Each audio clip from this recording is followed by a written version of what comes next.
So the Russians started bombing in Syria, and we don't like it.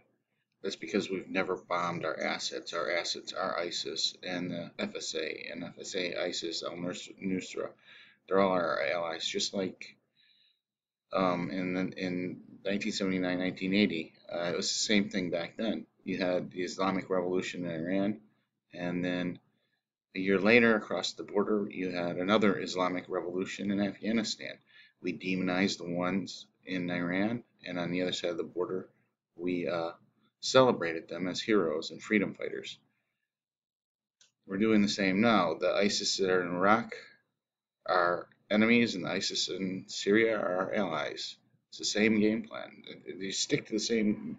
The U.S. government sticks to the same game plan all the time. We've been supposedly bombing ISIS for the last year. It hasn't helped Assad's forces. I don't even know how we have the intelligence to bomb ISIS. We have no boots on the ground. That means we have no eyes, therefore we have no intelligence. Um, so how would we know who to bomb and where? It's not like buildings or infrastructure that are static and don't move. So I mean, this whole thing's a farce. The whole thing's a farce. According to our U.S. Defense Secretary Ashton Carter called the Russian campaign of airstrikes in Syria a fundamental mistake. But we've been bombing for a year with no results. And now even Iraq is asking for Russian assistance. So this just proves that the number one state sponsor of terror is the United States.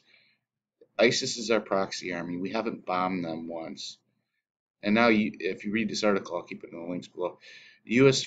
planes have to keep a 20-mile distance away from Russian fighters because the Russians will capture video of U.S. bombing Syrian infrastructure because that's what we've been doing all along. We're not going after the rebels. We've been after Assad since day one. He's the objective. He's always been the objective. ISIS is not a threat to us because we created it. And that's why we don't want the Russians bombing them, because it's like bombing our allies. It's not like World War II, where the Russians were bombing the Germans and we were too, and no one really cared. I mean, Roosevelt didn't tell the Russians to stop bombing the Germans in World War II.